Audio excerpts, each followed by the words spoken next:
Bonjour, nous sommes le vendredi 30 juin 2017.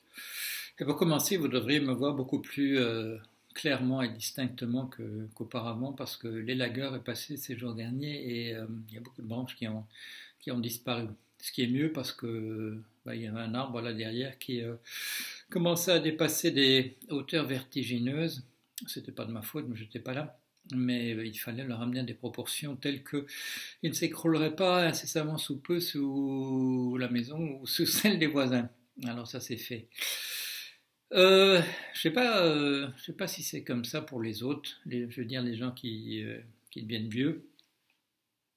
Moi je me disais a priori comme ça instinctivement que quand on deviendrait vieux, bien on s'intéresserait de plus en plus au court terme puisque on s'intéresserait bien davantage aux choses dont on a la possibilité de voir comment elles vont finir par évoluer ou par s'achever, et que pour le reste, on pourrait peut-être s'en désintéresser. Et je m'aperçois que c'est absolument le contraire.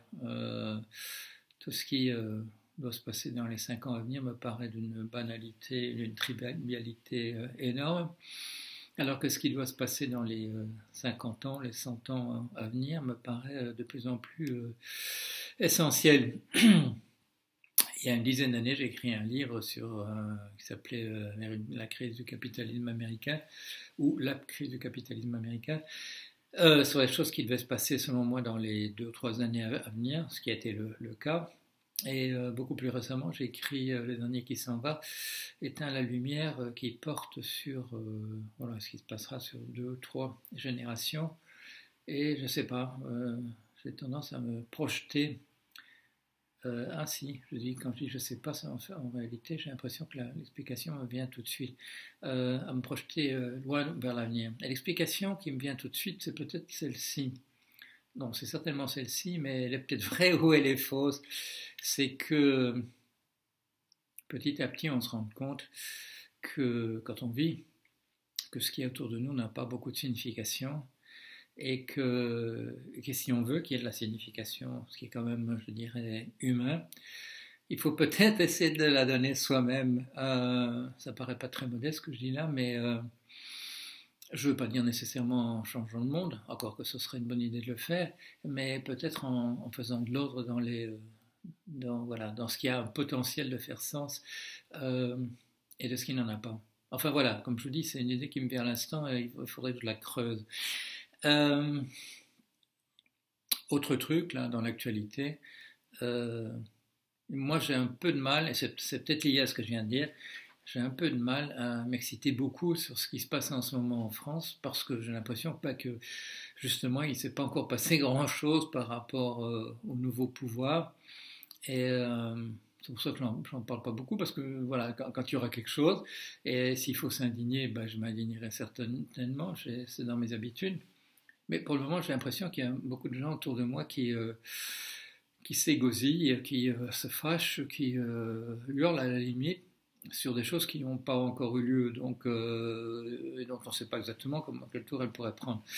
Alors ça me paraît peut-être, comment dire, épuiser ses forces inutilement et éventuellement ne plus en avoir assez quand les choses le justifieront. Euh, Pour mon actualité, eh bien, la semaine dernière, quand je vous ai parlé d'aller à Chambéry et de voilà, participer à un événement TEDx, je vous ai tenu au courant, juste après, en vous disant que j'avais un peu une appréhension par rapport au thème assez disparate qui allait être discuté par les 8 personnes qui allaient faire leur présentation. Et là, j'ai été très très agréablement surpris. Et pourquoi? Parce que malgré le disparate apparent de l'organisateur, Jérémy Mazard, il avait choisi des gens qu'il aime bien dans des domaines extrêmement différents et il les aime bien pour la même raison. Voilà, c'était ça le fil conducteur. Et c'est ça qui a fait que la sauce en fait que la mayonnaise a bien monté. Alors, je crois que les vidéos ne sont pas encore disponibles. Moi, je vous ai montré comme ça en avant-première la répétition générale que j'avais fait de mon côté.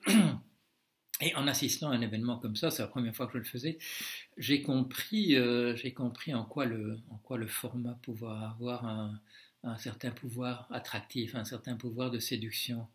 C'est qu'on vous demande de raconter un conte de fées et de le raconter à la manière d'un conte de fées, de manière assez théâtrale, mais comme un conteur, voilà, comme un conteur avec tout le monde dans le noir, autour du feu, à la veillée, de raconter une histoire. Alors ça peut être une histoire abominable, parce qu'il peut être arrivé des choses abominables comme Fred de Wilde qui raconte l'histoire de voilà, sa soirée et sa nuit au Bataclan.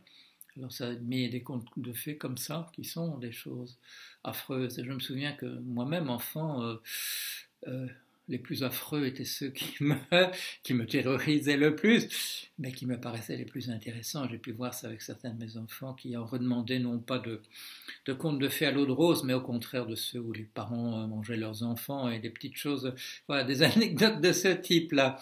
Ah oui, oui, oh oui, encore celui-là. Et les parents se regardaient en disant oui, mais au moment où on les a lus, on s'est dit que c'était peut-être pas des choses pour les enfants. Mais non, voilà, les enfants aiment ça. Alors voilà, les TEDx, c'est raconter une histoire et bien la raconter. Moi, heureusement, mon conte de fées, vous avez vu, c'est un très beau conte de fées, qui finit bien et qui est beaucoup, oui. Mais oui, il faut beaucoup de fées, il faut que beaucoup de fées interviennent pour que l'histoire soit vraiment intéressante. Et j'espère qu'il y aura beaucoup de bonnes fées qui se pencheront sur mon compte d'un monde sans argent. Voilà, ce serait une bonne chose. Alors il y aura ma petite vidéo qui fonctionne, qui court déjà, et qui est une tentative comme celle-ci de faire quelque chose pour voir si ça marche. Et puis il y aura la vraie version de type TEDx théâtralisée. Et j'espère aussi qu'il y aura beaucoup de gens qui voudront non seulement la regarder, mais qui voudront en faire quelque chose, qui en feront leur rêve personnel. Alors, autre événement dans ma semaine, vous avez dû le voir, c'est le fait que j'ai été abordé par Bruno Exil, bien connu dans les milieux de la finance, comme ayant été la personne qu'on a surnommée The London Whale, la baleine de Londres, parce qu'il était à la tête d'un portefeuille pour la banque JP Morgan Chase qui a pris des proportions extraordinaires.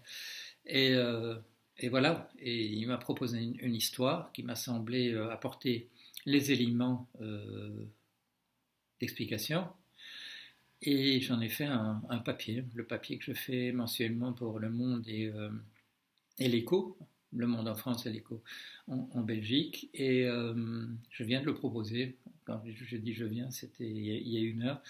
Je viens de proposer une traduction en anglais au Wall Street Journal pour voir si ça les intéresse. Je l'ai adressé par le truchement d'une journaliste qui s'est déjà intéressée à l'affaire de Bruno Exil et qui en particulier a raconté les développements les plus récents au cours des mois de mars, avril et mai de cette affaire. Alors là aussi, comme c'est une histoire très très intéressante, vous verrez que dans le numéro de pièces jointes, notre petit magazine qui présente de mieux en mieux, comment on dit, de plus en plus bien, non ça va pas ça, qui présente bien et qui présentera encore mieux bientôt et qui n'arrête pas de le faire, qui devient vraiment un vrai petit magazine présentable, je dirais comme une publication digne de ce nom. On va mettre toute l'histoire, mais non seulement on va mettre toute l'histoire, mais on va ajouter les papiers que j'avais faits à l'époque de l'affaire, en 2012-2013, et on ajoutera aussi, cerise sur le gâteau, le texte de ma communication la semaine prochaine dans Le Monde et dans l'Écho. C'est une histoire qui nous explique bien